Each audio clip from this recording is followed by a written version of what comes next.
आदरणीय धर्म प्रेमी सज्जनों, सादर नमस्ते। मैं जेठालाल विश्वकर्मा आप सभी का हार्दिक अभिनंदन करता हूँ। रामायण अरण्यकांड सर्ग 9। जैसे शक्कर शक्कर कहने से मुख मीठा नहीं होता, उसके लिए शक्कर खानी पड़ती है। भगवान राम का जन्म चैत्र मास में हुआ। चैत्र मास में ही उनका राज्याभिषेक होने वाला था।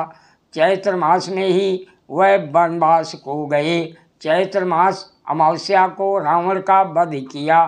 चैत्र मास शुक्ल पक्ष पंचमी को अपने 14 वर्ष पूरा करके भगवान राम अयोध्या वापिस आए थे। परंतु इस बात को आज 99% लोग बिल्कुल नहीं जानते। आइए सुनते हैं महर्षि अगस्त्य जी के आश्रम में किस प्रकार पहुँचे। महर्षि अगस्त्य जी ने उनको क्या क्या अस्त्र प्रदान किए। प्रसंग है अगस्त्य जी से भेंट और पंचवटी को प्रस्थान। महर्षि वाल्मीकि जी कहते हैं कि श्री राम के अनुज भ्राता लक्ष्मण महर्षि अगस्त्य के आश्रम में प्रविष्ट होकर उनके एक शिष्य से मिलकर बोले, श्री राम अपनी धर्मपत्नी सीता सहित महर्षि के दर्शन करने आए हैं। मैं श्री राम के हित में संलग्न उनका छोटा भाई हूँ। हम पिता की आज्ञा से इस भयंकर वन में आए हैं। हम सभी लोग उनका दर्शन करना चाहते हैं।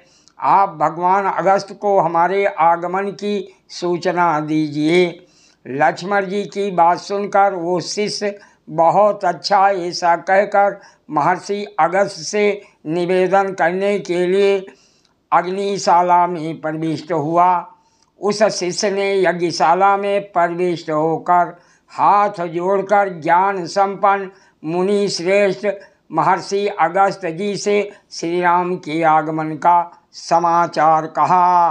शिष्य के मुख से श्री राम लक्ष्मण और सीता जी के आगमन का समाचार सुनकर महर्षि अगस्त्य जी बोले, बड़े सौभाग्य की बात है कि बहुत दिनों के पश्चात श्री राम आज मुझसे मिलने आए हैं। मेरे मन में भी उनसे मिलने की बड़ी अभिलाषा थी। अच्छा, तुम जाओ और सत्कार पूर्वक लक्ष्मण तथा सीता सहित श्री राम को मेरे पास लिवा लाओ।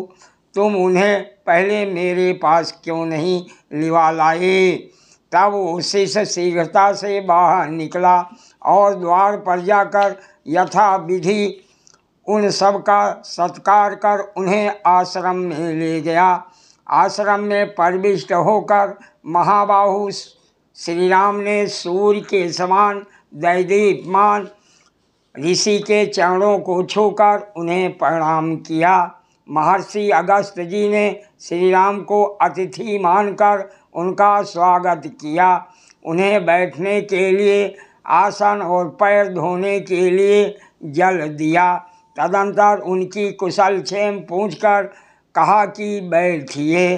तदंतर मुनि श्रेष्ठ महर्षि अगस्त्य हाथ जोड़कर आसन पर बैठे हुए श्री राम जी से बोले, हे रघुकुल शिरोमणि, हे राम, जो मनुष्य आए हुए तपस्वियों एवं अतिथियों का सत्कार किए बिना उन्हें भोजन खिलाए बिना स्वयं भोजन करता है, वो परलोक में अपना मांस आप ही खाता है।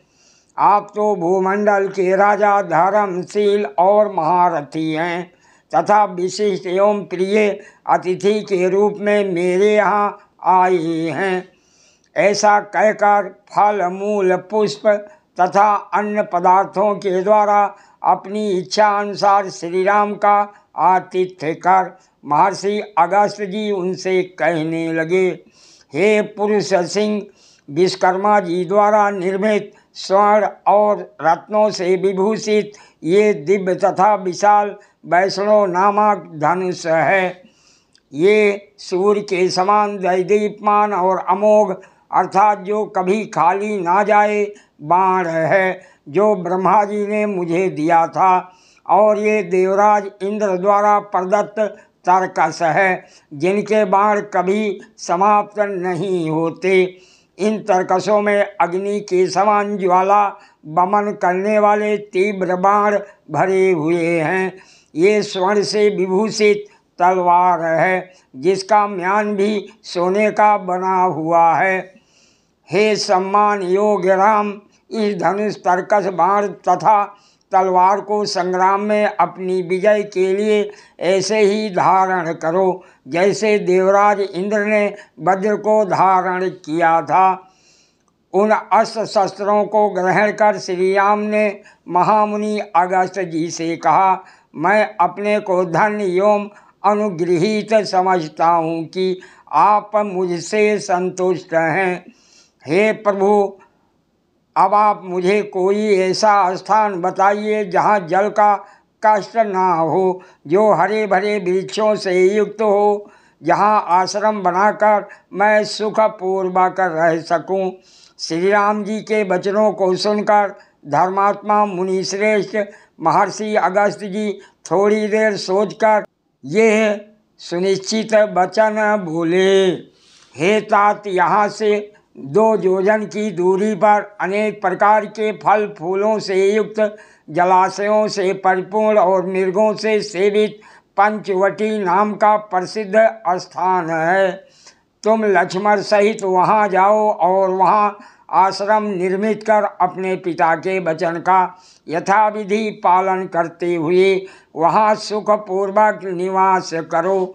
महर्षि अगस्त्य के ऐसा कहने पर श्री राम ने लक्ष्मण सहित उस सत्यवादी ऋषि का सत्कार कर उनसे आगे जाने के लिए विदा मांगी।